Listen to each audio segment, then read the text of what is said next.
Tudo bem, pessoal? Meu nome é Bruno, sou acadêmico do Instituto Federal Farroupilha, estou cursando o curso de Licenciatura em Química. Olá, pessoal. Meu nome é Tainá. Sou acadêmica do curso de Licenciatura em Ciências Biológicas e estudo no Instituto Federal Farroupilha, como São Vicente do Sul.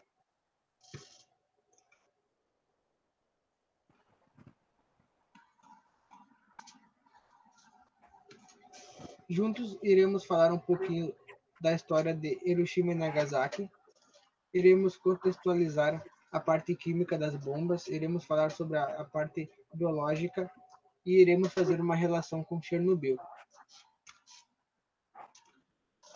Então, tudo começou em 1945. Os Estados Unidos e o Japão se enfrentavam havia 4 anos na Guerra do Pacífico, um dos principais cenários da Segunda Guerra Mundial.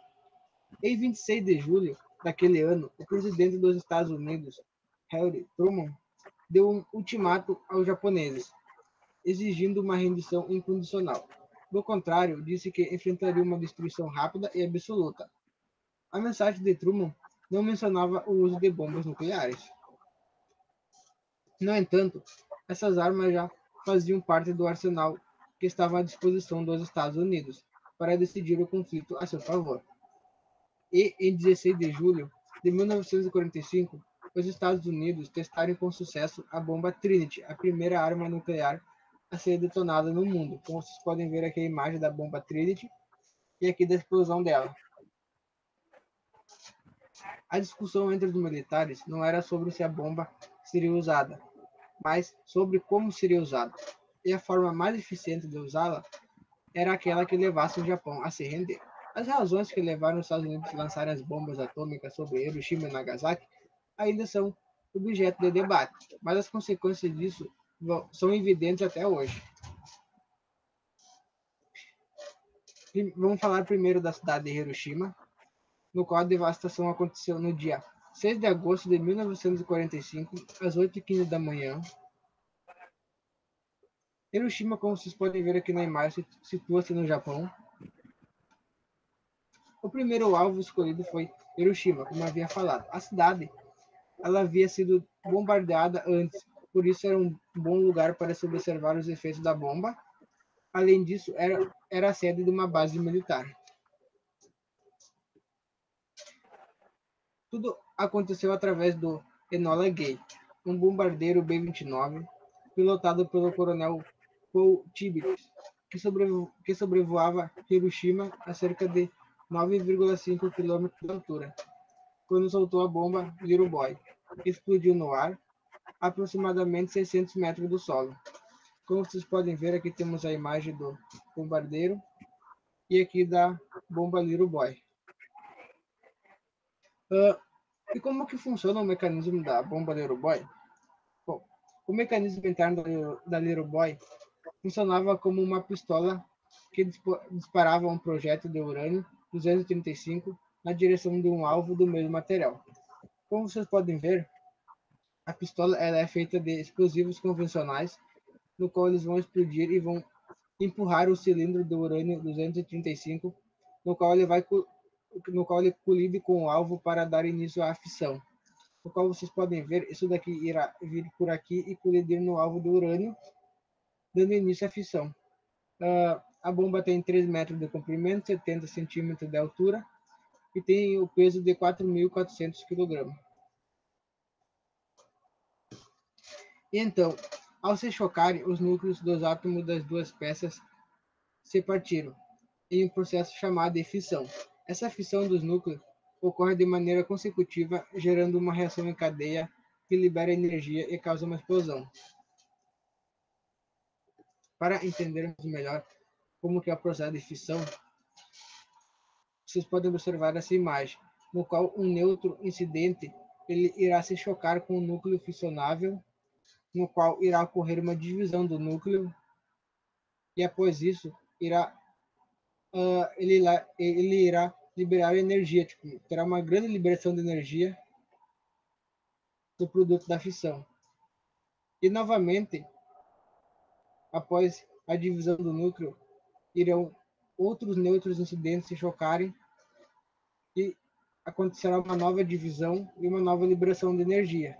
E assim vai formar um ciclo que vai cada vez aumentando, que é dado o nome de reação em cadeia.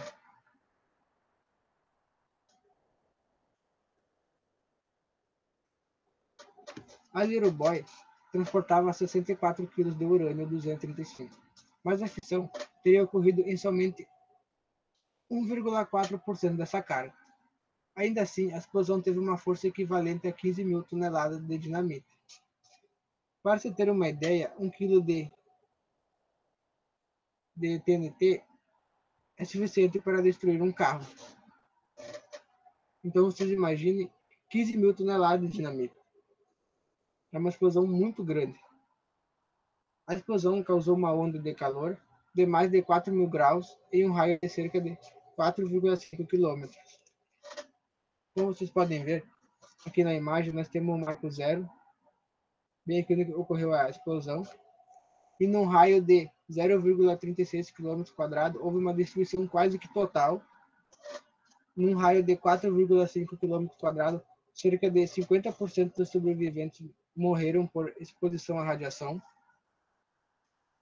E num raio de 8,7 km, os edifícios residenciais ruíram. Num raio de 11 km, as pessoas sofreram queimaduras de terceiro grau por causa da radiação térmica. Então, acredita-se que entre 50 mil e 100 mil pessoas morreram no dia da explosão. Uma área de 10 km da cidade foi devastada. A explosão foi sentida por mais de 60 km de distância. 2/3 dos cerca de 60 mil edifícios de Hiroshima foram reduzidos a escombros. O calor intenso produziu incêndios que durante 3 dias destruíram uma área de 7 km ao redor do Marco Zero. Aqui vocês podem ver umas imagens da devastação que ocorreu. Foi muita destruição. E ainda assim, o Japão não se rendeu. Então, após 3 dias, os Estados Unidos lançaram uma segunda bomba nuclear, que foi na cidade de Nagasaki, no qual a destruição ocorreu dia 9 de agosto de 1945, às 11h02 da manhã. Nagasaki, como vocês podem ver aqui na imagem, está localizada um pouco mais abaixo de Hiroshima, perto da cidade de Kokura, que será falado mais adiante. Nagasaki não estava na lista de alvos prioritários dos Estados Unidos na guerra.